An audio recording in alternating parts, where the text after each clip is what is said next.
할렐루야. 아멘. 우리 좌우에 계신 분들하고 인사합니다. 너무 잘 오셨습니다. 너무 잘하셨습니다. 네, 감사합니다. 자, 오늘 말씀은요, 죽음 그 이후에 대한 말씀, 이제 두 번째 시간입니다. 우리가 지난주에는 믿지 않는 세상 사람들의 죽음, 그리고 그 이후에 어떤 심판을 받게 될 것이냐, 우리가 지옥에 대해서 우리가 살펴봤다라고 한다면, 오늘 말씀은 이제 하나님을 믿는 예수 그리스도를 영접한 성도들, 그들의 죽음은 어떤 의미가 있고 그 이후에 어떤 일들이 일어나느냐, 천국에 대한 말씀과 더불어 함께 살펴보도록 하겠습니다. 자, 네모칸 안에 나와 있는 내용 밭갈기 첫 번째가 결국은 이 오늘 배움을 통하여 뭘 누리는 거예요? 첫 번째, 기쁨을 누린대요. 죽음에 대해서 우리가 살펴보게 될 텐데, 성도에게 있어서는 이 죽음마저도 무엇이 될 수 있다? 기쁨이 되어질 수 있다라는 거죠. 그 죽음의 의미가 무엇이고 그 이후에 어떤 일이 일어나느냐라고 하는 것을 알 수 있다라고 한다면 그 죽음마저도 우리에게 기쁨이 될 수 있다. 자, 그리고 두 번째 같이 한번 읽어볼게요. 시작. 영혼에 집중하는 한 주를 살기 위한 한 가지 방법을 결심한다. 자, 영원에 집중하는 한 주, 결국은 영원이다라고 하는 것은 이 세상보다 더 중요한 가치를 의미합니다.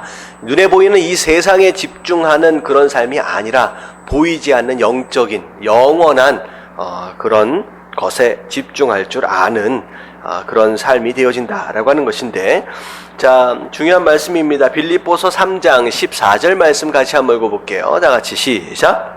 돛대를 향하여 그리스도 예수 안에서 하나님이 위에서 부르신 부름의 상을 위하여 달려가노라. 예, 성도의 죽음 그 이후의 삶을 우리가 제대로 알 수 있다라고 한다면 우리의 삶은 바로 빌립보서 3장 14절과 같은 삶이 되어질 수 있다라고 하는 것이죠. 자, 뭐가 생겨요? 첫 번째, 푯대가 생깁니다. 죽음과 그 이후의 삶을 제대로 알면 우리 인생에 결국은 쟁취해야 할 푯대가 생긴다라고 하는 것이죠. 그리고 무엇을 위해 사느냐? 부르신 부르심의 상, 결국은 상급을 위해 살아가는 삶이 되어지고요. 그리고 그 인생의 어떻게 보면 삶의 태도와 자세가 어떠한 모습이 되어질 수 있느냐라고 하는 것은 달려간다라고 하는 거죠. 달려간다. 이게 이제 죽음 이후의 삶을 아는 바로 성도의 삶의 모습입니다. 자, 하나님은 남자와 여자를 창조하실 때 이 땅에서의 삶이 전부가 아니라는 것을 알게 하셨다. 자, 성경은 이렇게 말씀한다. 전도서 3장 11절 하반절에 보면 또 사람들에게는 무엇을 사모해요? 영원을 사모하는 마음을 주셨느니라. 모든 인생들이 그것에 대한 사모하는 마음이 있다라고 하는 것이죠. 자, 결국은 종교라고 하는 것, 인간들만이 가지고 있는 이제 그 무엇인가잖아요. 종교에 대한 내용은 결국은 이 세상에 대한 내용이기보다는 사후 세계에 대한 내용들이 굉장히 많이 이제 들어있는 게 종교의 모습입니다. 그래서 어느 민족이든 어느 종족이든 들어가 보면요, 그들 나름대로의 사후 세계에 대한 개념과 더불어 이제 영원에 대한 사모하는 마음, 그리고 그것을 통하여 종교적인 어떤 그런 행위들이나 그런 모습들이 있다라고 하는 것이죠. 그래서 영원을 사모한다라고 하는 것은 제한적인 이 땅의 삶을 초월한 그 이상의 삶을 기대하는 것, 어떻게 보면 인간의 어떤 이제 고유적인 어떤 뭐라 그럴까요? 특징이라 그럴까요? 근데 그런 거라고 생각을 할 수 있을 것 같습니다. 자, 우리 모두는 자, 무덤이 이 인생의 끝이 아니라는 것을 막연하게나마 알고 있다. 자, 앞장에서는 믿지 않는 자들의 죽음 그 후의 삶이 어떨지 살펴보았다. 이제 성도들의 죽음 후의 삶이 구체적으로 어떨지에 대하여서도 궁금한 것이 많을 것이다. 자, 몇 가지 질문들이 있어요. 자, 첫 번째 같이 한번 읽어볼게요. 시작. 천국은 어디에 있는가? 네, 천국 어디 있을까? 두 번째.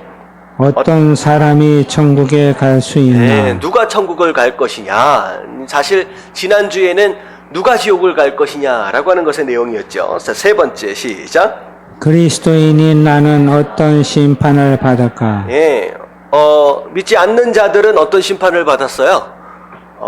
지옥 심판을 받았죠. 과연 나는 믿는 자인데 과연 어떤 심판을 받을 것이냐. 자, 네 번째 시작. 천국은 어떤 곳인가? 예, 천국.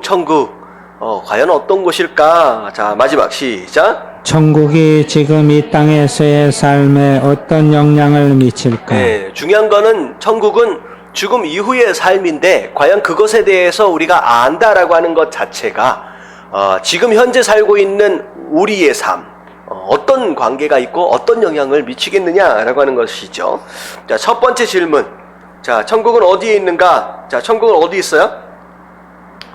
자, 천국은 자, 답을 뭐라고 쓰시면 되냐면 일단은 위에 있다라고 쓰시면 됩니다. 위에 있다. 천국은 위에 있다.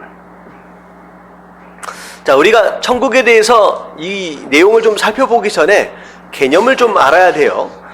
일반적으로 세상 사람들이 생각하고 있는 천국의 이미지는 어떤 이미지를 가지고 있느냐?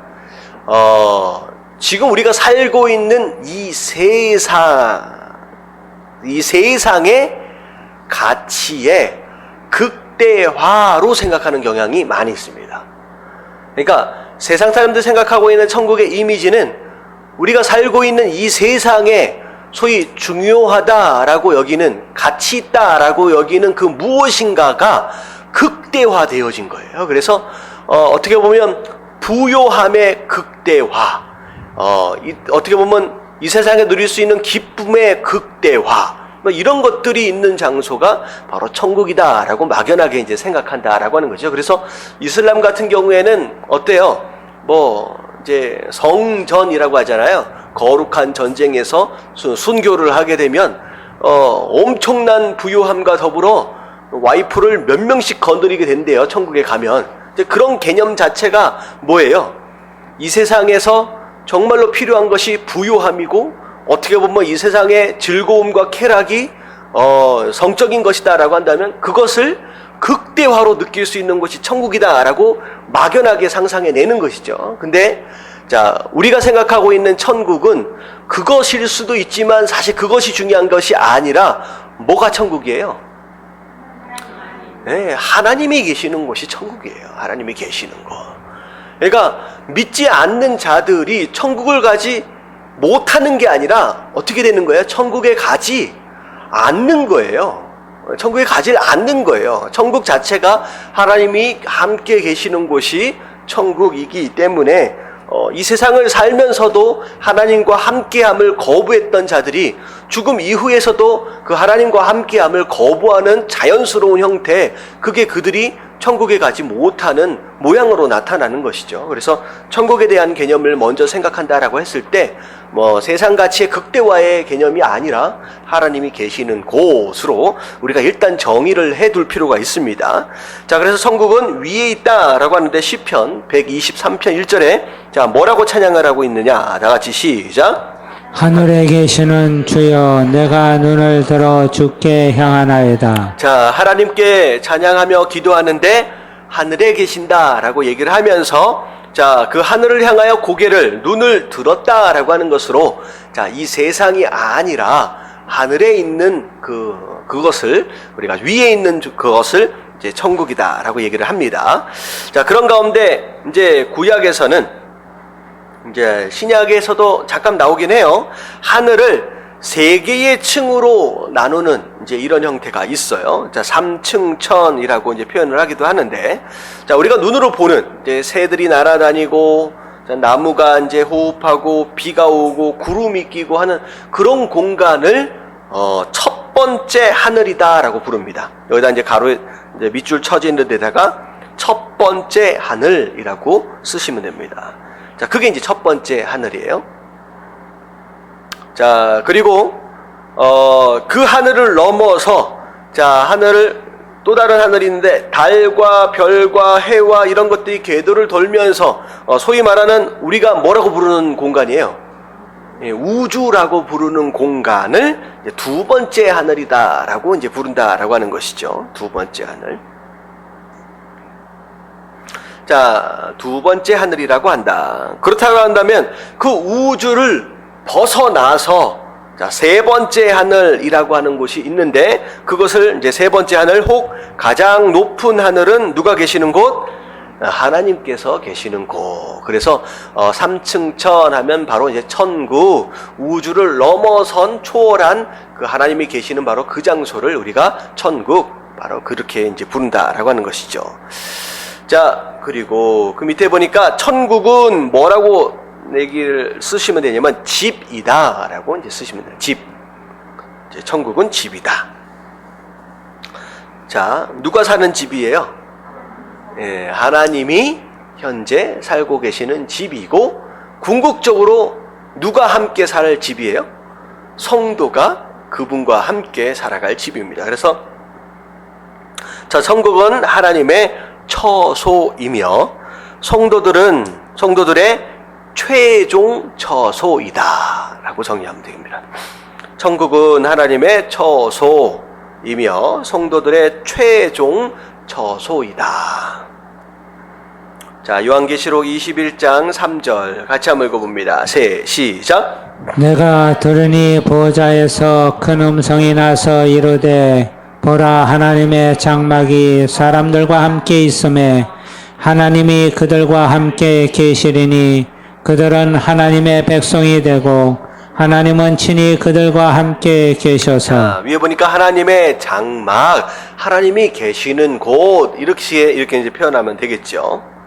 자, 그리고 밑에 보니까 천국의 다른 이름 중 하나가 뭐냐면 천성입니다. 천성. 자, 그래서 히브리서 11장 16절에 보면 그들이 이제는 더 나은 본향을 사모하니. 자, 본향이라는 것은 원래 고향이란 뜻이죠. 고향. 자, 하나님과 함께 있었던 바로 그 원래 고향을 의미합니다. 곧 하늘에 있는 것이라. 그러므로 하나님이 그들의 하나님이라 일컬음 받으심을 부끄러워하지 아니하시고 그들을 위하여 한 성을 예비하셨느니라. 그래서 천국을 천성이라고 하는 이런 이제 단어들도 쓰여지죠. 그래서 약간 천국 하면 나라의 개념으로 좀 생각이 되잖아요. 천성 하면 어떤 그 장소에 대한 개념처럼 느껴집니다. 이제 그래서 천성, 이런 이름도 있습니다. 자, 이제 밑에가 중요해요. 과연 어떤 사람이 천국을 갈 수 있느냐? 어떤 사람이 천국을 갈 수 있느냐? 자, 착한 사람, 나쁜 사람이 아니죠. 우리가 지난주에 지옥과 더불어 함께 생각했던 내용입니다. 자, 히브리서 12장 22절 23절에 보면 천국에는 사는 이들이 많대요. 자, 어떤 종류의 이제 사람들이 있느냐? 자, 그러나 너희가 이른 곳은 시온산과 살아계신 하나님의 도성인 하늘의 예루살렘과, 거기서부터 한번 읽어볼게요. 천만, 시작. 천만 천사와 하늘에 기록된 장자들의 모임과 교회와 만민의 심판자이신 하나님과 및 온전하게 된 의인의 영들과. 네, 굉장히 다양한 존재들이 함께 그 천국에 살게 된다라고 하는 것인데, 첫 번째 천만 천사, 많은 천사들이 천국에 이미 있죠. 이미 있는데 이제 나중에 이제 함께 살게 될 겁니다. 자, 그리고 하늘에 기록된 장자들의 모임. 자, 이거는 이제 구체적으로 뭔지는 정확하게 알 수 없지만 아마도 구약에 등장했던 족장들, 어떤 그런 식의 생각을 좀 할 수 있을 것 같아요. 이제 미리 언약 가운데 먼저 이 세상을 떠난 바로 어떤 그런 모임들을, 그런 자들을 의미합니다. 자, 교회. 자, 교회는 당연히 이제 함께 참여하게 되죠. 만민의 심판자이신 하나님. 자, 어떻게 보면 우리가 지난주에 볼 때 심판자는 누구라고 말씀하셨어요? 예수님이라고 말씀하셨죠. 그래서 하나님도 당연히 계시겠지만 예수 그리스도가 함께 하실 것이고, 자, 온전하게 된 의인의 영들, 이건 성도들의 영을 의미합니다. 그래서 이런 다양한, 그래서 성도, 하나님, 천사 이런 존재들이 함께 있게 되는 거죠. 그래서 자, 그 다음 103페이지에 보면 자, 천사들이 있고 하나님도 계시고요. 교회도 있게 되고요. 물론 교회 안에는 성도들을 의미하기도 하고, 그 다음에 누구까지 있어요?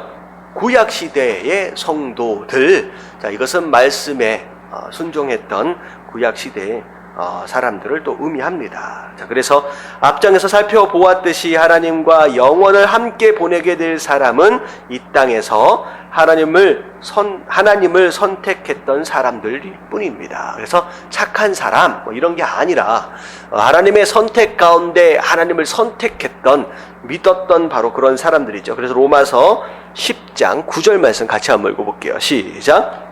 네가 만일 네 입으로 예수를 주로 시인하며 또 하나님께서 그를 죽은 자 가운데서 살리신 것을 내 마음에 믿으면 구원을 얻으리니. 자, 마음에 뭐 하면 구원을 받는다? 믿으면 구원을 받는다. 그래서 우리가 예수 그리스도를 구원자로 주님으로 영접하고 입으로 믿고 입술로 시인한 바로 그 사람들이 바로 구원을 받게 되고요. 그리고 그 구원 가운데 천국에 들어간다라고 하는 내용입니다. 자, 지난주에 살펴봤던 내용하고 비슷할 거예요. 그래서 우리가 여기까지만 정리를 하고요. 자, 집중 탐구, 여기는 이제 우리가 좀 집중할 필요가 좀 있어요. 자, 하나님은 어떤 모습이신가 라고 나와 있는데, 자, 그것에 대한 질문이 아니라 밑에를 보면, 자, 아기들이나 어린이들이 죽으면 천국을 갈까요? 라고 하는 질문을 했어요. 어떻게 보면 좀 확장해서 생각한다라고 한다면, 뱃속에 있는 아이까지도 우리가 생각할 수 있어요. 어쩌다가, 뱃속에 아이가 있었는데 그 아이가 어떤 사고나 이제 원하지 않는 가운데 죽게 되는 일들이 있지요. 그리고 정말 간단장인데 1살도 2살도 말도 제대로 하기 전에 하지도 못한 가운데 죽게 되는 그런 일들, 사고들이 많이 있을 수 있습니다. 자, 그런 가운데 과연 그들이 구원을 받느냐, 천국을 갔느냐, 갈 수 있느냐라고 하는 것에 대한 대답인데, 자, 이 교재에는 그렇다라고 나와 있습니다. 그래서 제가 어떻게 해놨어요? X를 좀 해놨습니다. 근데 여기서 이제 설명하고 있는 내용은요, 자신의 죄와 그리스도가 우리에게 필요하다는 사실을 이해할 수 있는 연령이 되기 전, 그러니까 이해할 수 없는 연령이잖아요.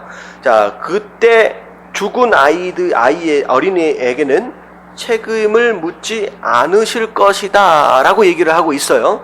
그리고서 뭐라고 얘기하냐, 그것이 하나님의 공의와 하나님의 은혜에 합당한 것이다 라고 설명을 하고 있는데, 하나님의 공의와 하나님의 은혜, 심지어 하나님의 사랑에 대하여 이런 적용은 세상적인 적용입니다. 막연하게 하나님이 은혜로우시고 하나님은 용서하시는 분이고 하나님은 사랑이 많으신 분이니까 어떤 상황 가운데서 마땅히 이렇게 해줘야 그런 것이 아니냐라고 하는 잘못된 적용이죠. 자, 성경은 이 질문에 직접적으로 답변하지는 않지만 분명히 성경에 이들이 구원을 받는다 못 받는다라고 하는 것에 대한 언급은 없어요. 근데 이해를 돕는 구절들이 있다라고 지금 얘기를 하고 있습니다. 근데 밑에를 보면, 자, 시편 145편 17절에 뭐라고 얘기하고 있어요? 한번 같이 한번 읽어볼게요. 시작. 여호와께서는 그 모든 행위에 의로우시며 그 모든 행사에 은혜로우시도다. 하나님께서는 어떤 일을 하시든 의로움으로, 은혜로움으로 하신다라고 하는 거예요. 자, 이 말씀이 여기에 대한 적용이라고 얘기할 수 있어요, 없어요? 사실은 이 말씀을 여기다 적용한다라고 했을 때 과연 그 은혜로움과 의로움에 대한 기준이 뭐냐라고 하는 부분에 있어서 굉장히 애매모호합니다. 애매모호해요. 심지어는 밑에 뭐라고 나와 있느냐, 다윗은 죽은 자기 아기를 만나게 될 것이라고 믿었다라고 얘기를 하고 있어요. 이건 어떻게 보면 다윗의 믿음이에요. 다윗의 믿음을 가지고 그것이 진리다라고 결론을 내리기에는 사실 어려움이 많이 있습니다. 근데 애매모호한 적용과 애매모호한 어떤 그런 해석들, 사실 이것을 갖다가 붙여넣기보다는 사실 이거보다도 더 확실하고 분명한 말씀이 말씀 가운데는 도처에 깔려 있다라고 하는 것이죠. 자, 이게 어떻게 되어지느냐? 분명한 구절들은 어떻게 보면 구원에 대한 분명히 얘기하고 있는 구절들은 다 제쳐놓고 애매모호한 한두 구절을 이게 적용을 해가지고 이건 이렇다라고 판단을 내리기에는 사실 이건 적당치 못한 이제 논리일 수 있다는 거죠. 자, 한 몇 가지만 보면 로마서 3장 10절 말씀 한번 적어놔 보세요. 로마서 3장 10절 말씀에 뭐라고 나와 있어요? 앞에 부분에. 의인은 없나니 하나도 없다라고 나와 있어요. 자, 의인이 없다. 이것은 누구에 대한 적용이냐? 모든 인생들에 대한 적용이에요. 그것이 아이든 어른이든 노인이든 상관이 없이 하나님 말씀에 어떤 의인도 이 세상에 존재하지 않는다라고 결론이 지어져 있고요. 그리고 로마서 3장 23절에 자, 모든 사람이 뭘 범하였다? 죄를 범하였으므로 인하여서 하나님의 영광에 이르지 못한다라고, 모든 사람이다라고 분명하게 제시를 하고 있습니다. 자, 그리고 자, 일단은 모든 사람의 죄인이에요. 다 죄인입니다. 자, 그리고 요한복음 8장 44절. 자, 여기는 뭐라고 나와 있느냐? 너희는 너희 아비 누구에게서 났다?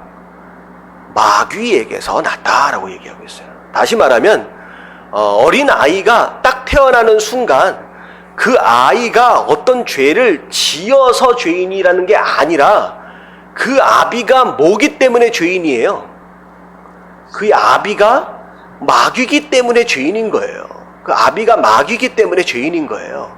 자, 그래서 그냥 죄를 지어서 죄인이고 죄를 지었기 때문에 지옥을 가는 그 개념이 아니죠. 모든 인생이 어디 안에서 태어나요? 마귀의 자식으로서 죄 가운데 태어납니다. 그래서 죄 가운데 태어났기 때문에 죄를 또 짓고 사는 거예요. 그리고 우리의 인생이 잘 보세요. 우리가 어떤 죄를 지었기 때문에 지옥을 가는 것이 아니죠. 우리가 어떤 죄를 지었기 때문에 지옥을 가는 것이 아니라 뭐 때문에 지옥을 가는 거예요? 그냥 하나님과 깨어진 관계 안에서 태어나서 깨어진 관계 안에서 살아가고 깨어진 관계 안에서 죽었기 때문에 자연스럽게 어디를 가는 거예요? 그냥 지옥을 가는 거예요. 개념 자체가. 우리가 이것을 생각해야 된다라고 하는 것이죠. 그리고 자, 그래서 자, 일단은 로마서의 말씀과 요한복음의 말씀에 어떤 근거하여 볼 때 죽은 아이가 그 어떤 무엇인가로 인하여서 천국을 간다라고 판단을 내릴 수 있어요, 없어요? 이거는 없습니다. 자, 그래서 자, 일단은 우리가 앞에 살펴봤죠. 이미 죽은 조상들에 대하여 어떻게 해야 된다? 뭐 지옥 같다라고 우리가 판단할 수 있어요, 없어요? 하지 말자라고 했죠. 판단을 내리시는 분은 누구다? 심판주 딱 한 분입니다. 예수 그리스도 하나님 분이십니다.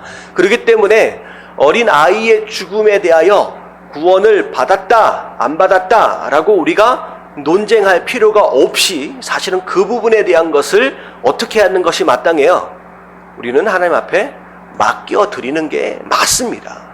어떻게 보면 신학적으로 보면 그 아이가 죄인으로 태어나 죄 가운데 어쨌든 살다가 갔잖아요. 그렇기 때문에 그것에 대한 구원을 우리가 말씀에 근거하여 볼 때 장담할 수는 없습니다. 어떻게 할 수 없어요. 하지만 우리가 그것에 대하여 판단을 내리기보다는 하나님 앞에 맡겨드리는 것이 겸손한 성도의 모습이다라고 하는 것이죠. 그래서 좀 이해는 되시죠? 뭐 이런 얘기를 하다 보니까 한참 명랑이라고 하는 그 영화가 나왔을 때 이순신 장군이 지옥을 갔겠느냐 아니면 천국을 갔겠느냐 이런 질문을 해요. 어디 갔어요? 지옥 갔다 천국 갔다 누가 판단하신다? 하나님이 판단하신다라는 것으로 정리를 하시면 됩니다. 근데 우리의 마음은 말씀에 근거하여 볼 때에 구원받을 가능성이 많아요? 아니면 구원받지 못할 가능성이 더 많아요. 구원받지 못할 가능성이 오히려 말씀에 근거해 볼 때 더 많습니다. 그래서 이 교재에 그렇다라고 판단을 내리기에는 이런 논리적인 이제 말씀의 근거들이 오히려 더 약하다라고 생각하시면 되겠습니다. 자, 이해되셨죠? 이해된 걸로 하고 넘어가겠습니다. 자, 그리스도인인 나는 어떻게 심판을 받느냐? 자, 성경은 세상 끝에 두 차례의 심판이 있다라고 말씀한다. 자, 어떻게 보면 두 차례라고 얘기할 수도 있고요. 이 두 가지 심판이 동시에 함께 내려질 수 있습니다. 자, 첫 번째가 백보자 심판입니다. 자, 백보자 심판은 누가 받는 심판이냐? 자, 밑에 한번 읽어볼게요. 자, 1번이 백보자 심판이에요. 백보자 심판. 자, 밑에 보면 그리스도를 같이 한번 읽어볼게요. 시작. 그리스도를 믿지 않는 사람들에 대한 최종 심판이며 하나님과 분리되는 선고를 받는다. 그리스도를 믿는 자들은 이 심판을 받지 않는다. 예, 믿지 않는 자들이 받는 심판이 백보자 심판입니다. 어차피 지금까지 하나님과 관계가 없는 자들이었거든요. 자신 살아있는 동안까지만 해도 관계를 회복할 수 있는 기회가 있었어요. 하지만 죽음으로 말미암아 그때부터는 기회가 없는 것이죠. 그래서 완전히 하나님과 분리되어진 그런 관계가 딱 이제 정해지는 바로 그 심판이 바로 백보자 심판이 되겠죠. 자, 그 다음에가 이제 뭐냐면 이제 심판대라고 나와 있어요. 심판대. 고린도의 성도들에게 쓴 편지에서 바울은 이렇게 말합니다. 이는 우리가 다 반드시 그리스도의 어디 앞에 드러난다? 심판대 앞에 드러나 각각 선악간에 그 몸으로 행한 것을 따라 받으려 함이라 라고 나와 있어요. 그래서 성도도 결국은 이제 부활한, 이제 죽은 다음에 부활하는 것을 결국은 어떻게 보면 심판대 앞에 이제 서게 되는 그 날이 있게 된다라고 하는 것이죠. 그래서 자, 위 구절에서 심판대라고 번역된 헬라어는 베마다라고 설명을 하고 있습니다. 자, 고린도전서 3장 10절부터 15절. 자, 백보자 심판은 그야말로 네가 하나님께 속한 자냐 아니냐라고 하는 것을 딱 구별하여 내는, 지옥을 보내는 어떤 그런 심판이에요. 근데 이 심판대, 두 번째 성도가 받게 되는 이 심판대는 다른 개념이에요. 자, 이게 이제 고린도전서 3장 10절부터 15절까지 나오는데 쭉 읽어가면서 좀 설명을 드릴게요. 같이 한번 읽어봅니다. 시작. 내게 주신 하나님의 은혜에 따라 내가 지혜로운 건축자와 같이 터를 닦아 두매 다른 이가 그 위에 세우나 그러나 각각 어떻게 그 위에 세우기를 조심할지니라. 자, 여기까지 보면 자, 뭐가 밑에 닦여 있어요? 밑에 터가 닦여 있다. 이건 뭐냐면 건축하기 위한 기초를 의미합니다. 자, 터가 닦여 있는데 모든 사람들이 각각각 그 위에 집을 세워 간다라고 하는 것인데 아무렇게나 지어서는 되지 않는다는 거예요. 조심해서 정성스럽게 지어야 한다. 자, 그 다음 한번 읽어볼게요. 이 닦아 시작. 이 닦아 둔 것 외에 능히 다른 터를 닦아 둘 자가 없으니 이 터는 곧 예수 그리스도라. 자, 터가 뭐라고요? 예수 그리스도래요. 그러니까 예수 그리스도 외에 다른 터는 없다라는 거죠. 이 얘기는 뭐냐면 이 예수 그리스도라고 하는 이 터 위에 집을 짓고 있는 사람들, 결국은 전제가 누구라는 거예요? 성도들을 의미합니다. 그러니까 인생이라고 하는 집을 지어 가는데 세상 사람들은 그리스도와 상관이 없는 나름대로 자기 터 위에 그냥 집을 짓는 사람들이고, 성도들은 기본적으로 그리스도라고 하는 터 위에 집을 짓고 있는 자들이다라고 하는 것이죠. 자, 그래서 만일 같이 시작. 만일 누구든지 금이나 은이나 보석이나 나무나 풀이나 지프로 이 터 위에 세우면 각각 공력이 나타날 터인데 그날이 공력을 밝히리니 이는 불로 나타내고 그 불이 각 사람의 공력이 어떠한 것을 시험할 것임이니라. 네, 사람들이 집을 지는데 다양한 도구, 다양한 재료들을 가지고 집을 지어 간다는 거죠. 자, 근데 어떤 사람들은 금이나 은이나 보석과 같이 단단하고 이제 좋은 것들로 지어가는가 하면, 어떤 사람들은 나무나 풀이나 집처럼 정말로 약한 것들로 지어간다라고 하는 것이죠. 근데 그 지어진 집을 이제 뭐라고 얘기하느냐, 공력, 다시 말하면 얼마만큼 그 불과 그것에 버텨낼 수 있느냐라고 하는 것을 마지막 때에 시험하시겠다라고 하는 거예요. 자, 그 다음에 만일, 시작. 만일 누구든지 그 위에 세운 공력이 그대로 있으면 상을 받고, 누구든지 공력이 불타면 해를 받으리니, 그러나 자기는 구원을 얻되 불 가운데서 얻은 것 같으리라. 네, 어떤 사람은 그 불 테스트를 견뎌내어서 남아있는 공력이 있는 사람들이 있다라고 하는 것이죠. 자, 근데 어떤 사람들은 어때요? 이제 재료들이 잘못된 것으로 집을 짓는 것으로 말미암아 그 불 테스트에 견디지 못하고 다 타버린다. 근데 중요한 건 뭐냐면, 공력이 남아있는 자들이든 심지어 공력이 다 타서 없어졌다라고 할지라도 뭐는 받을 수 있다는 거예요. 구원은 받을 수 있다는 거죠. 왜냐하면 그 인생의 터 위에 아무것도 올라가지 않았다라고 할지라도 그자가 서 있는 바로 그 장소가 어디 위에 있기 때문에, 예수 그리스도 위에 있기 때문에, 뭐가 아무것도 없다라고 할지라도 일단은 구원은 받는다. 근데 어떻게 구원을 받아요? 불 가운데 얻는 것 같다라고 하는 것은 뭐냐면 부끄러운 구원입니다. 하나도 남겨놓은 것이 없이, 그래서 그 옛날에 무슨 표현이 있냐면, 그 천국에 올라갈 때 뭐라도 가지고 올라간다라고 표현했냐면, 그 개털 모자라고 표현을 한 적이 있는 것 같아요. 혹시 기억나세요? 개털 모자라도 하나로 가져가야 될 텐데, 그런 표현들이 있잖아요. 근데 아무것도 남지 않으면 그런 부끄러운 가운데 구원을 받게 된다라고 하는 거죠. 그래서 자, 105페이지를 보면, 자, 공력이 있는 자들은 상을 받는다라고 쓰면 됩니다. 결국은 그 불 테스트에 견뎌낸 자들, 결국은 상을 받는다라고 하는 것이죠. 자, 그 다음에 공력이 없는 자들은 상을 어떻게 돼요? 못 받죠. 상을 잃는다, 못 받는다, 뭐 이렇게 쓰시면 되겠습니다. 자, 3번은 상을 받든 잃든, 자, 우리의 구원은 안전하다. 자, 상을 받고 못 받는 것에 따라서 우리의 구원이 없어지거나 어떻게 돼버리는 것은 아니다라고 하는 것이죠. 자, 근데 이제 이 공력에 대해서 이제 우리가 자세하게 좀 이제 생각을 할 필요가 있는데, 이 공력은 어떻게 보면 믿음이라고 하는 집을 지금 지어가고 있는 거예요. 우리가 하루하루 살아가면서. 자, 근데 내가 과연 금이나 은이나 보석과 같이 불에 타지 않을 것들로 집을 지어가고 있는지, 아니면 불이 조금만 일어나면 그냥 훅 타버릴 만한 나무나 지푸라기로 지어가고 있는지, 사실 무엇을 통하여 알 수 있어요? 무엇을 통하여 알 수 있어요?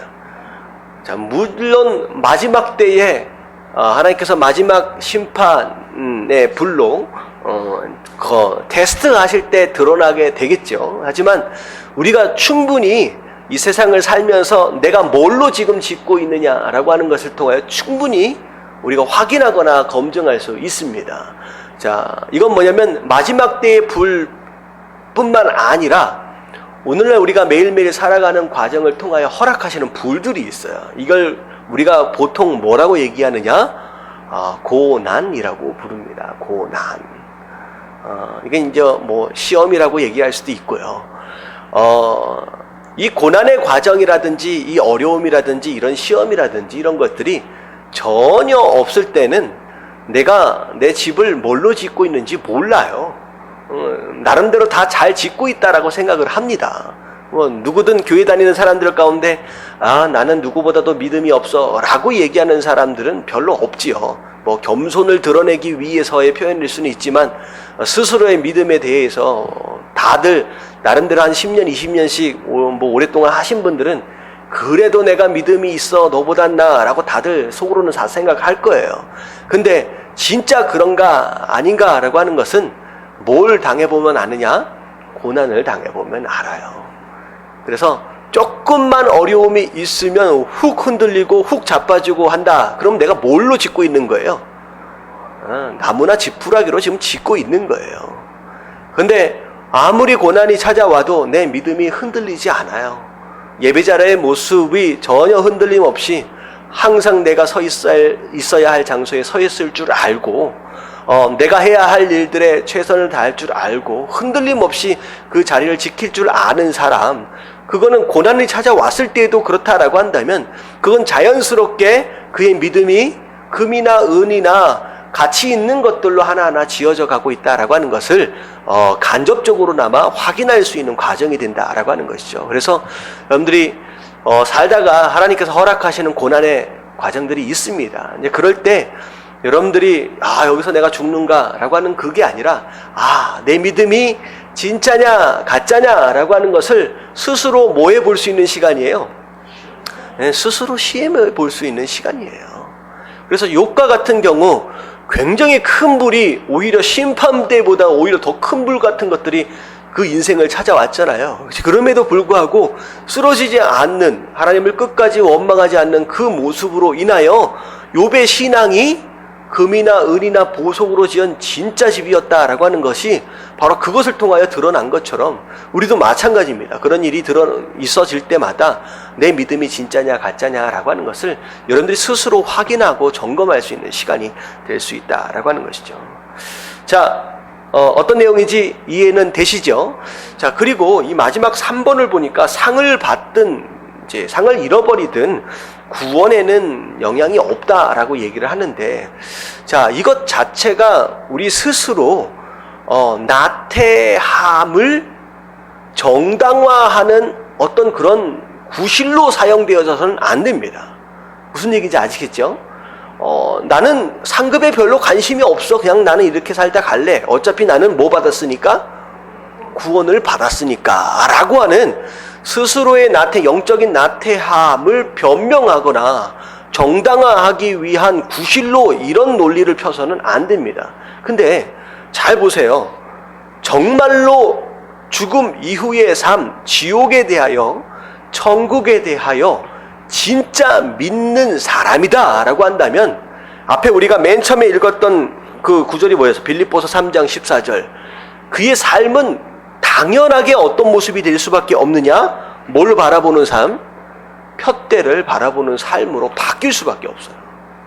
그러니까 정말로 믿는 사람이다 라고 한다면, 근데 나는 구원받았으니까 나는 그냥 괜찮아. 나는 뭐 그런 상급이고 뭐고 상관없이 나는 아무렇게나 살아도 된다라고 말하는 누군가가 있다라고 한다면, 과연 그 사람의 믿음이라고 하는 것이 정말로 믿고 있는 것인지 아니면 그렇지 않은 것인지, 자, 뭘 당해보면 알아요, 그 사람? 고난을 당해보면 알아요. 어떻게 보면 심지어 예수 그리스도라고 하는 터 위에 심지어 올라와 있지 않은 자의 변명의 구실일 수도 있다라고 하는 것이죠. 그렇기 때문에 우리가 뭐 이런 것으로서 안전하다라고 해가지고 나는 괜찮아라고 나태해진다라고 한다면 그건 잘못된 삶의 모습일 수 있다라고 하는 것이죠. 자, 그래서 자, 밑에를 좀 보면, 자, 그러므로 때가 이르기 전 곧 주께서 오실 때까지 아무것도 판단하지 말라. 자, 분명히 얘기를 했죠. 이게 아까심에 우리가 그 어린아이나 영아에 대해서 이제 구원을 받았냐 못 받았느냐라고 하는 것을 얘기할 때 우리가 말씀을 근거로 그렇게 해석되어질 수 있지만 뭐 하지는 말라는 거예요? 판단하지는 말라는 거예요. 판단하지는 말라. 그가 어둠에 감추인 것을 드러내고 마음의 뜻을 나타내시리니 그때에 각 사람에게 하나님께로부터 칭찬이 있으리라. 그러니까 마음 가운데 진짜 믿음을 품고 있는 것인지 아니면 가짜인지 그것이 무엇인지에 대해서는 결국은 누구 앞에서 드러난다는 거예요? 예, 하나님 앞에서 예수 그리스도 앞에서 드러날 것이다. 그렇기 때문에 누군가에 대해서 판단하거나 미리 우리가 심판해서는 안 된다라고 하는 것이죠. 자, 되셨죠? 자, 밑에 보니까 성경은 성도들이 세 가지로 인해 상을 받을 것이다 라고 말씀하셨어요. 그래서 위에 있는 공력에 대해서 자, 상을 어떻게 받을 것이냐 세 가지 기준이에요. 자, 먼저 말씀부터 읽어볼게요. 자, 마태복음 16장 27절 다 같이 시작. 인자가 아버지의 영광으로 그 천사들과 함께 오리니 그때 각 사람의 행한 대로 갚으리라. 자, 첫 번째, 자, 무엇을 기준으로 상을 주십니까? 행한 것, 행위라고 적으시면 됩니다. 행위, 행한 것. 그리고 우리가 행동으로 옮겼던 그 모든 행위들에 대하여 하나님께서 이제 상 주시겠다라고 말씀하시는 거죠. 자, 그 다음에가 뭐냐면 에레미야 17장 10절 말씀입니다. 같이 한번 읽어볼게요. 시작. 나 여호와는 심장을 살피며 폐부를 시험하고 각각 그 행위와 그 행실대로 보응하나니. 예, 뒤에 부분은 뭐 행위에 대한 내용인 것 같아요. 근데 앞에 부분을 보면 자, 뭘 따라 하나님께서 상을 주신다? 예, 심장과 폐부. 폐부는 가슴을 의미합니다. 심장도 뭐 가슴이라고 얘기할 수 있겠죠. 자, 뭐일 것 같아요, 이게? 마음. 조금 더 마음이라고 얘기할 수도 있을 것 같아요. 결국은 생각입니다. 생각. 마음의 생각. 자, 우리가 어떤 마음을 품었느냐, 어떤 생각을 품었느냐라고 하는 것을 근거로 하나님께서 또 상을 주신다라고 하는 것이죠. 어떻게 보면 하나님에 대한 사랑. 이건 마음으로 품는 거였죠. 그리고 그 사랑 때문에 어떤 헌신과 어떤 행위들이 나타났다라고 한다면 마음을 품은 것 그거 하나만으로도 하나님께서 상을 주시기도 하고요. 그 마음을 품은 것으로 드러난 그 행위를 따라서 상을 주시기도 합니다. 그래서 마음만 품었는데 대박이 난 인물이 하나가 있죠. 구약에. 하나님을 향하여 좋은 마음 한번 딱 품었다가 그것으로 엄청난 축복을 받은 인물. 다윗. 다윗이 하나님을 위해서 집을 지어 드린 게 아니에요. 뭐만 품은 거예요?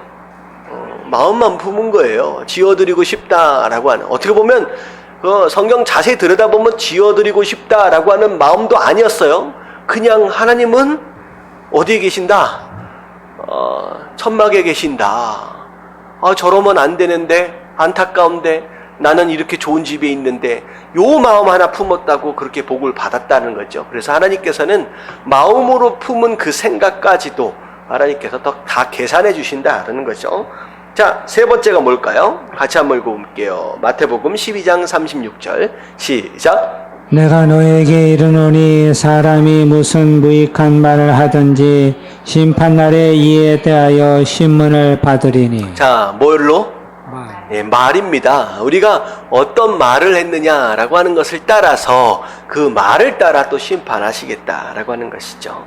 자, 그래서 여기에는 어떻게 보면 우리가 잘못된 것에 대한 어떤 혼난다 어떤 그런 개념이 아니라 우리가 잘한 것에 대하여 하나님께서 상으로 갚아주시는 어떤 그런 모습을 의미합니다. 자, 그 다음 넘어갈게요. 자, 천국이 과연 어떤 곳일까요? 자, 우리에게 기쁨이 되는 6가지 사실이 있습니다. 자, 일단은, 자, 시편 16편 11절 말씀 같이 한번 읽어볼게요. 시작. 주께서 생명의 길로 내게 보이시리니 주의 앞에는 기쁨이 충만하고 주의 우편에는 영원한 즐거움이 있나이다. 자, 일단 천국은 자, 어떤 장소냐? 하나님과 함께 있는 장소가 함께 있는 곳이 천국이라고 말씀을 드렸죠. 이게 가장 기본적인 전제입니다. 자, 그랬을 때 지금 이 시편 말씀을 보면 자, 어디에서 기쁨이 있어요? 주의 앞에서 기쁨이 있대요. 이게 바로 천국의 모습입니다. 그러니까 그리고 주의 우편에는 영원한 즐거움이 있다. 그 기쁨과 즐거움이 있는 곳, 결국은 주님과 함께하는 곳, 바로 그게 천국이다라고 제가 생각하시면 되겠죠. 자, 그리고 기쁨과 즐거움이 충만한 곳인데, 자, 6가지 이제 특징들을 좀 얘기하고 있는데, 첫 번째가 뭐냐면 거룩입니다. 거룩. 기본적으로 간단하게 얘기하면 천국이라는 곳은 뭐가 없는 곳이에요? 거룩의 반대말을 좀 뭐라고 얘기할 수 있느냐? 죄가 없는 곳이다라고 우리가 좀 생각할 수 있죠. 그래서 자, 유다서 1장 24절 다 같이 시작. 능히 너희를 보호하사 거침이 없게 하시고 너희로 그 영광 앞에 흠이 없이 즐거움으로 서게 하실 자. 자, 중요한 단어가 뭐냐면 그 영광 앞에 뭐가 없다? 흠이 없다. 흠이 없다. 어떻게 보면 죄뿐만 아니라 우리의 모든 연약함까지도 구별해 주시는 어떤 그런 모습을 의미합니다. 그래서 천국은 거룩한 장소입니다. 죄악이 없습니다. 자, 그 다음 구절은 조금 좀 난해한 구절이라서 넘어갈게요. 자, 두 번째 특징이 뭐냐면 영화된 몸입니다. 자, 뭘 의미할까요? 영화된 몸, 바로 우리가 부활되어짐으로 인하여 갖게 되는 부활체입니다. 그래서 우리가 천국에 갈 때 똑같은 육신을 가지고 가는 것이 아니라 부활되어진 그 몸을 가지고 가는 거죠. 자, 그래서 사실 요한일서 3장 2절 뒤에 부분을 보면, 자, 그가 나타내심이 되면 우리가 그와 같을 줄을 아는 것은 그 계신 그거 그대로 볼 것을 이남이니라. 이건 뭐냐면 그와 같을 줄, 이게 무슨 뜻이에요? 누구와 같게 된다는 거예요? 예수님과 같은 모습이 되어진다라는 것이죠. 그게 바로 예수님이 부활하심으로 인하여 얻게 되어진 그 부활체의 모습을 의미합니다. 그래서 이 부활체는 영적인 것이면서 육적인 것 그 사이의 개념이라고 좀 이해할 수 있을 것 같아요. 그래서 예수님께서 부활체의 모습으로 제자들과 함께 뭘 하셨어요? 같이 식사를 하셨어요. 그래서 영적인 몸이다라고 한다면 영이 어떻게 먹을 수 있겠느냐는 거죠. 그렇지만 요즘 제자들과 부활하신 이후에 함께 식사를 하신 모습을 보면 먹을 수 있습니다. 근데 재밌는 건 뭐냐면 문이 다 닫혀 있는 상황 가운데 그 안으로 들어오셨다라고 하는 것은 어떤 물체다라고 여겨질 수 있는 개념이 아니라는 거죠. 시간과 공간을 초월한 어떤 그런 우리가 알 수 없는 그런 육신의 모습이다라는 것이죠. 그래서 우리가 천국 갈 때는요, 부활체로 가요. 부활체로 완전한 다른 모습의 바로 육체를 의미합니다. 그래서 자, 밑에 고린도후서 5장 1절 말씀을 보면 같이 한번 읽어볼게요. 시작. 만일 땅에 있는 우리의 장막집이 무너지면 하나님께서 지으신 집 곧 손으로 지은 것이 아니요 하늘에 있는 영원한 집이 우리에게 있는 줄 아나니. 자, 우리의 장막집이 무너진다라고 하는 것은 육신이 아파서 허물어지는 모습입니다. 근데 결국은 육신적인 죽음이 온다라고 하는 것이죠. 근데 자, 하늘에 있는 영원한 집, 이 땅의 장막집과는 다른 모습의 집입니다. 이제 그것을 우리가 입게 된다라고 하는 것인데, 자, 영원한 집이다라고 하는 것은 사라지거나 깨어지거나 부서지는 것이 아니다. 그래서 우리가 부활체의 모습을 입는다라고 할 경우에 우리가 뭐 요즘 허리 아픈 사람들 많잖아요. 아플 일이 있어요, 없어요? 없다라고 하는 것이죠. 그리고 뭐 장애를 가지고 있다라고 할 경우에 부활체의 모습이 되어질 때에 그 살아있는 동안의 장애를 가지고 와야 가져가지 않아요. 가져가지 않습니다. 온전한 모습의 몸을 하나님께서 허락하신다라고 하는 것이죠. 자, 이 장막에 있는 우리가 짐진 것 같이 탄식하는 것을 벗고자 함이 아니라 오히려 덧입고자 함이니. 그러니까 어떻게 보면 우리 육신이 완전히 벗어져서 완전히 다른 몸이 되는 것이 아니라 이 육체를 근거로 또 다른 몸을 덧입게 되는 어떤 그런 모습을 바로 부활체의 모습이다라고 설명을 하고 있어요. 자, 그리고 천국은 자 3번 보니까 불멸성입니다. 자, 말씀 한번 읽어볼게요. 요한계시록 21장 4절 다 같이 시작. 모든 눈물을 그 눈에서 씻기심에 다시 사망이 없고 애통하는 것이나 곡하는 것이나 아픈 것이 다시 있지 아니하리니 처음 것들이 다 지나갔음이로라. 자, 죽음이 없대요. 다시 말하면 육체로 있었을 때는 한 번의 죽음을 경험할 수밖에 없잖아요. 근데 부활체의 모습을 입고서 우리가 천국을 간다라고 했을 경우에 그 천국에서는 사망이 없다. 왜냐하면 사망은 무엇에 대한 열매예요? 죄에 대한 열매잖아요. 근데 천국은 죄가 있어요, 없어요? 죄가 없는 장소, 거룩한 장소로서 사망도 없고 애통하거나 곡하는 것이나 아파할 필요가 없는 바로 그런 장소다, 그런 곳이다 라고 얘기합니다. 자, 고린도전서 15장 53절 다 같이 시작. 이 썩을 것이 불갑을 썩지 아니할 것을 입겠고 이 죽을 것이 죽지 아니함을 입으리로다. 네, 썩지도 않고 죽지도 않는 바로 그런 몸, 그리고 그런 장소다라고 얘기를 합니다. 자, 이게 3번이에요. 자, 그 다음 4번이, 자, 모든 욕구의 충족입니다. 자, 이건 뭐냐면, 진정한 만족이에요. 진정한 만족. 이 세상을 살면서 어찌되었든 무엇인가에 굶주려 있는 삶, 어떻게 보면 부족한 것들이 많이 있잖아요. 근데 천국을 가면 그 모든 것들이 채워진다라고 하는 건데, 자, 저희가 다 줄이지도 아니하며 목마르지도 아니하고 해나 아무 뜨거운 기운에 상하지 아니할지니. 요한계시록 7장 16절 말씀. 줄이거나 목마르지 않대요. 자, 이것은 육신적인 줄임과 굶주림을 의미할 수도 있지만 우리의 마음에, 그리고 우리 영적인 굶주림과 줄임을 또 이제 목마름을 또 의미합니다. 이런 모든 것들이 자연스럽게 다 만족되어지는 바로 그런 장소. 마치 이것을 생각하면 우리가 지금 부요함이 필요하기 때문에 그 부요함이 막 잔뜩 채워지고 어떤 그런 개념이 아니라 하나님께서 주시는 또 새로운 어떤 그런 만족함이 천국에서 우리가 누릴 수 있는 것이다라는 거죠. 자, 그리고 5번이 뭐냐면 그리스도의 영광에 함께 참여하게 됩니다. 자, 로마서 8장 17절 같이 시작.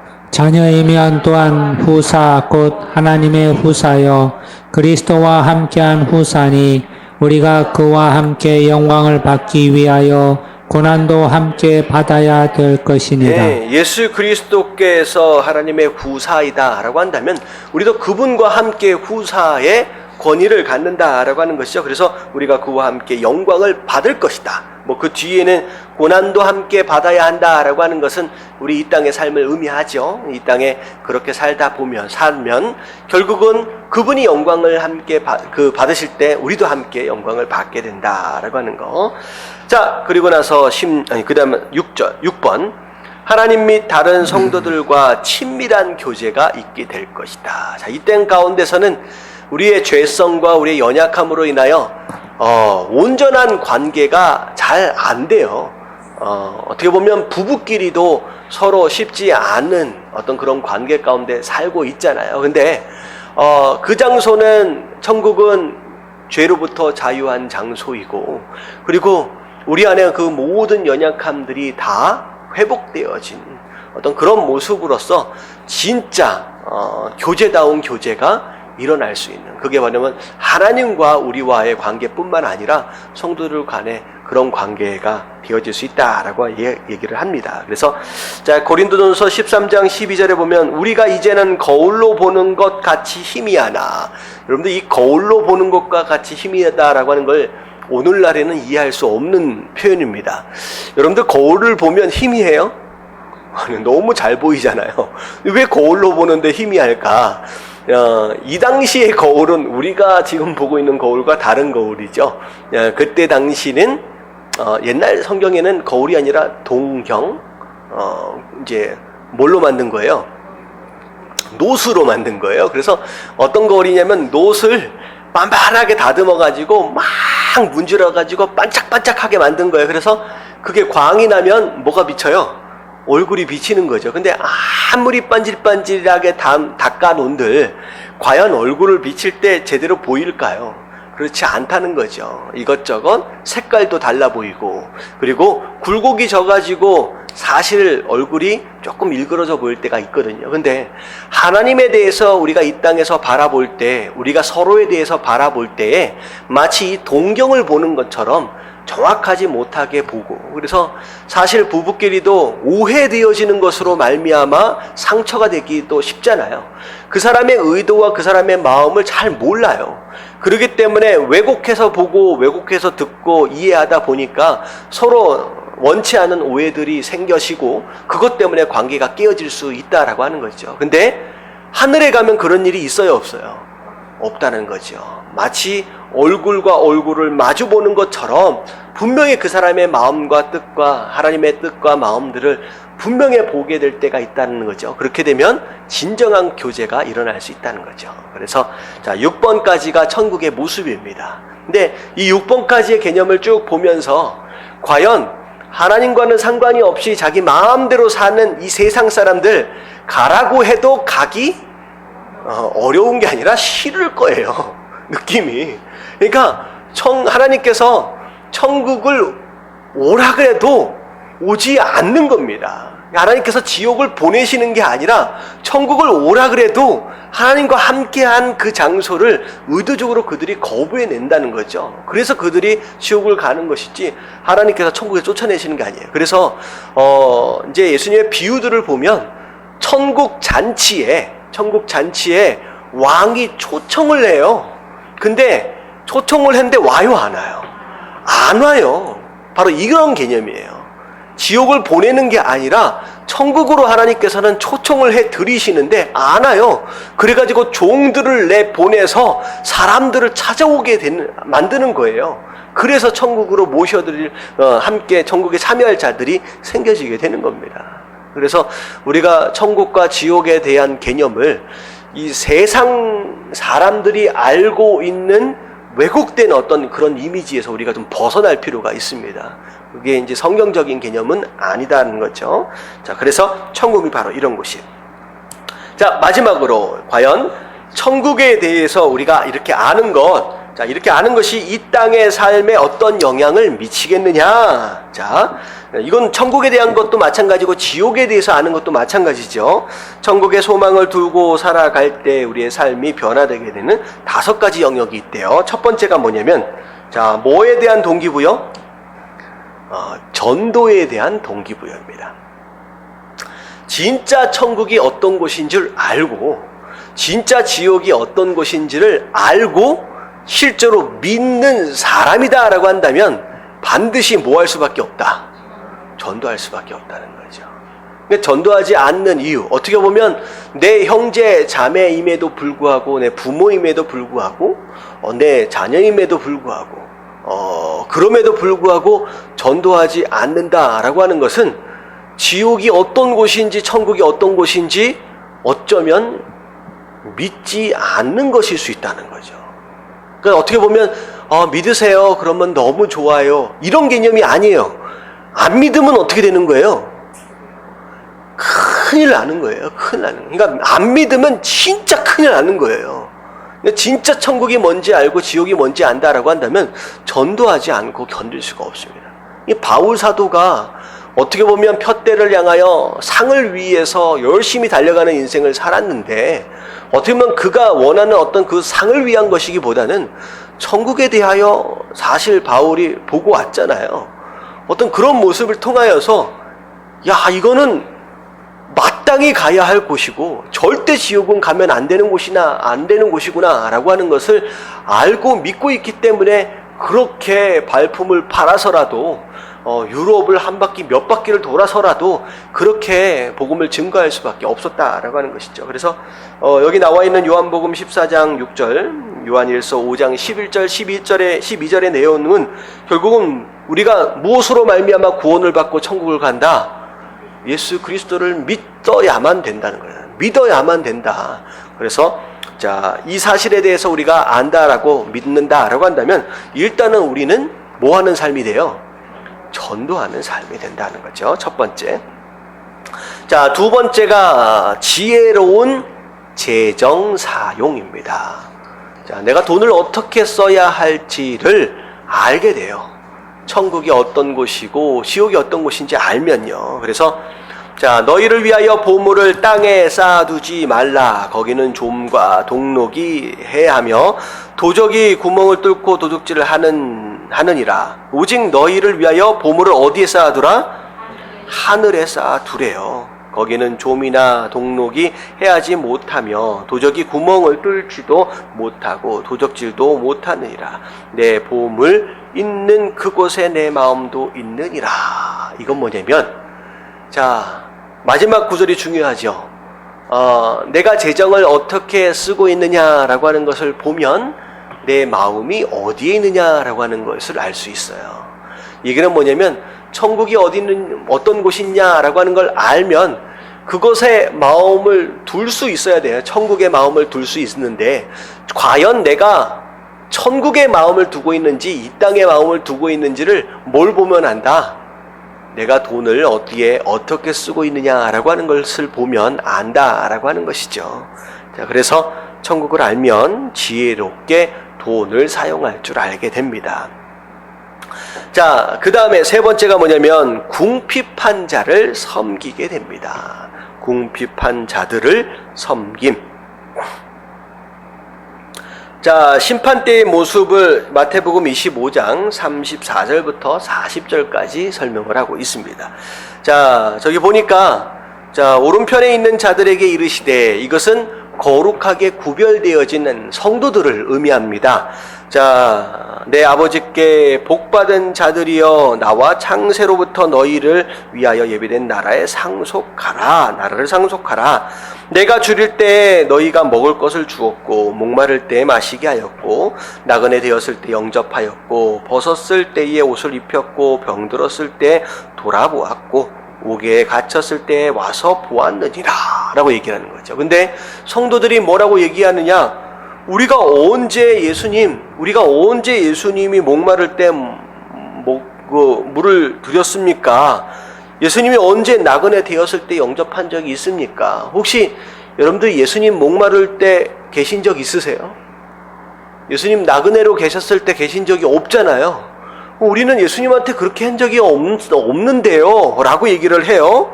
자, 근데 뭐라고 얘기하느냐?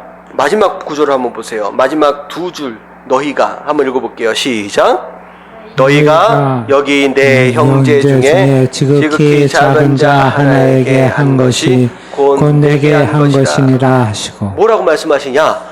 예수님이 나에게 했다라고 하는 것 자체가 어떤 의미냐? 바로 너에게 허락한 너희 주변에 있는 형제 자매, 어려움을 겪고 있는 작은 자들, 그들에게 너희가 했던 그것이 누구에게 한 것이다?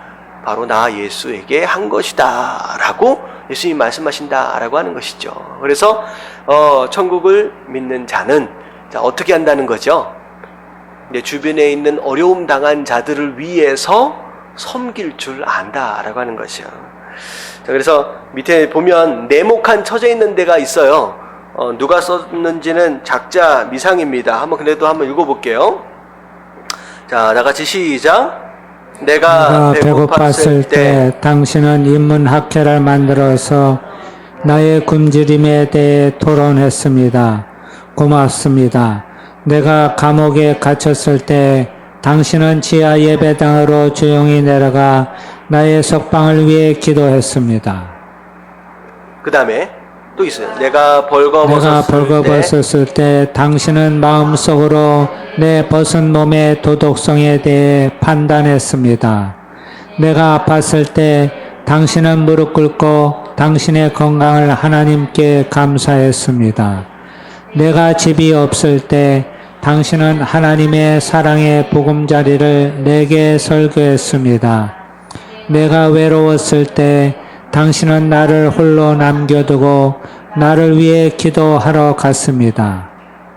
당신은 너무도 거룩하고 하나님과 너무도 가까워 보이지만 당신은 아직도 매우 배고프고 외롭고 춥습니다. 고맙습니다.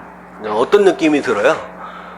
정말로 우리의 실제적인 도움이 필요한 그 순간, 오히려 그 순간 우리는 신앙이다, 믿음이다 라고 하는 어떤 구실로 오히려 엉뚱한 어떤 그런 모습을 보였다라고 하는 거죠. 그래서 사실은 어떻게 보면 이 영화도 이런 영화가 하나 있더라고요. 중간 스쳐 지나가면서 나온 내용인데 무슨 영화인지 정확하게 제가 기억이 안 나는데 어떤 누군가가 신장을 이식해야 하는 굉장히 급박한 상황이 됐어요. 그래서 몇 시간 안에 신장을 이식해 넣지 않으면 그 사람이 생존하기가 지금 어려운 상황이 된 거예요. 근데 자기 아들인 것 같아요. 자기 아들이 뭐 그렇다라고 하니까 그러면 어디서 신장을 얻을 수 있을까라고 고민하다가 나중에 알고 보니까 자기가 간을 이식해준 누군가가 생각이 난 거예요. 간을. 그래서 내가 도움을 줬으니까 그러면 내가 도움이 필요할 때 내가 도움을 얻을 수 있지 않을까. 아무도 함부로 안 해주니까. 그리고 자기가 간을 이식해 줬다라고 하는 것은 곧 내 아들과 이제 매치가 될 가능성이 굉장히 높잖아요. 그러니까 그러면 내가 그 사람을 찾아가면 좋겠다라고 해서 찾아갔더니 그 사람이 뭐라 그러냐, 자기는 그 농구 선수래요. 그래서 대학도 농구 이렇게 가야 되고 하는데 신장이 하나가 없으면 선수 생활을 못 한다. 그래가지고 그 신장 이식 수술을 하는 것을 못 해주겠다 그러는 거예요. 물론 어떤 상황에 따라 그럴 수 있다라는 생각이 좀 들을 수 있어요. 어쨌든 그 상황 자체는 되게 어떻게 보면 배신감도 느끼고 굉장히 안타까운 상황인데, 근데 그 다음 말이 그 옆에 있는 그 부모가 농구 선수 될 그 자기 그 딸 아이를 옆에 세워두고서 어렵습니다, 안 되겠습니다라고 얘기를 하면서 뒤돌아서서 가는 그 여자 주인공을 향해서 뭐라고 얘기를 하냐면, 제가 기도하겠습니다라고 얘기를 하는 것을 영화에 딱 넣더라고요. 기도가 중요해요. 거기서 과연 기도가 필요한 것인지, 아니면 정말로 그 상황에서 정말로 필요한 것이 무엇이었느냐라고 하는 것을 정말로 오늘날의 그리스도인들, 기독교인들의 어떤 뭐라 그럴까요? 이제 그런 모습들을 이제 그런 영화를 통하여 이제 비판하는 어떤 그런 모습들을 지금 보면서 참 안타깝더라고요. 제가 그걸 보면서 되게 부끄러운 모습들, 근데 낯이 부끄러워지는 그런 그런 마음이 들었는데, 바로 그런 겁니다. 결국은 우리가 그들을 위해서 기도하고 그들을 위해서 자상한 얘기들을 해주고 그런 것보다 실제적인 어떤 그런 도움들을 그들에게 주어야 할 필요가 있을 때가 있다라고 하는 것이죠. 그래서 천국을 아는 자들은 바로 그런 자들을 위해서 실제로 섬김의 모습을 보일 줄 안다라는 거죠. 그래서 여기서 좀 찔리는 마음이 또 뭐가 있었냐면, 내가 아팠을 때 당신은 무릎 꿇고 뭘 위해서 감사했어요? 뭐 때문에? 하나님, 나는 건강할 수 있어서 감사합니다 라고 하는 그런 마음.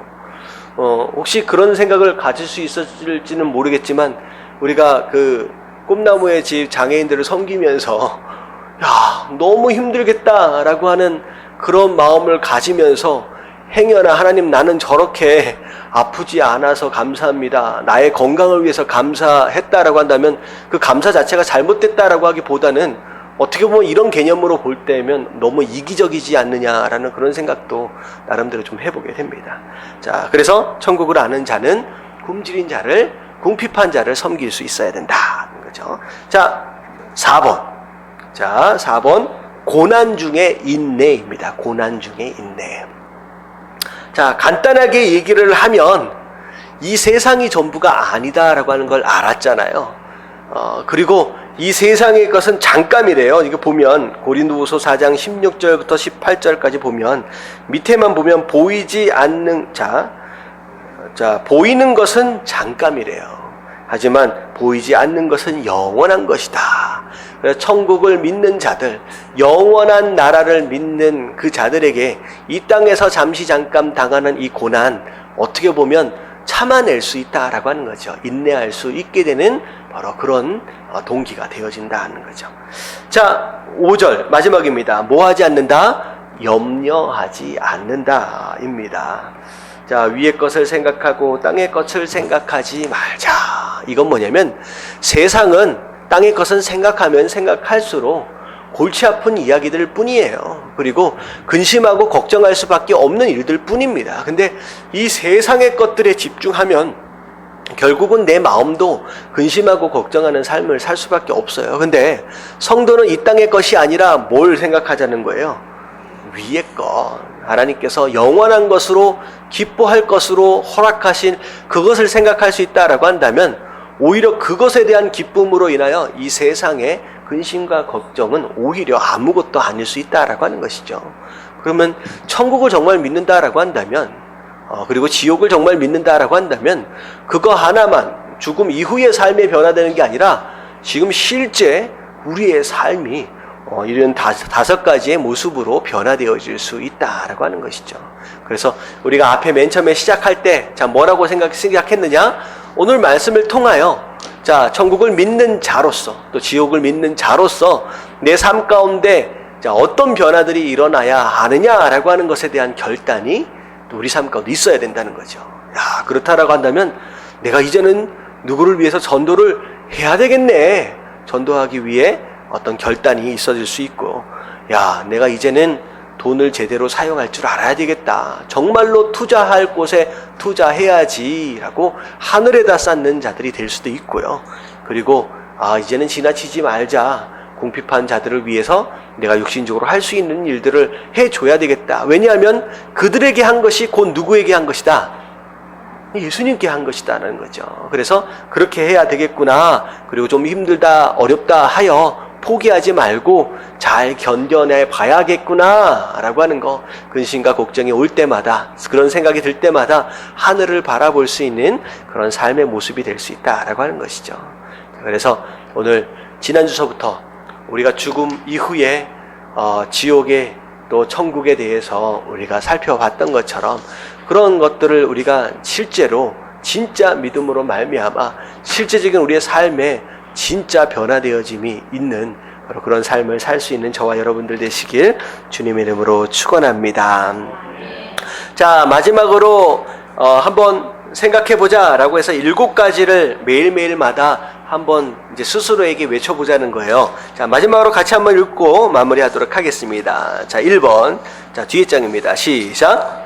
나에 대한 하나님의 계획은 결코 변하지 않는다. 자 2번 나의 구원은 천국에 안전히 보장되어 있으며 어떤 것도 나의 구원을 빼앗을 수 없다. 네, 3번 예수님이 다시 오시면 나는 예수님께서 나를 위해 정성껏 준비해 놓으신 집으로 함께 갈 것이다. 4번 어떤 것도 나를 하나님의 사랑으로부터 끊을 수 없다.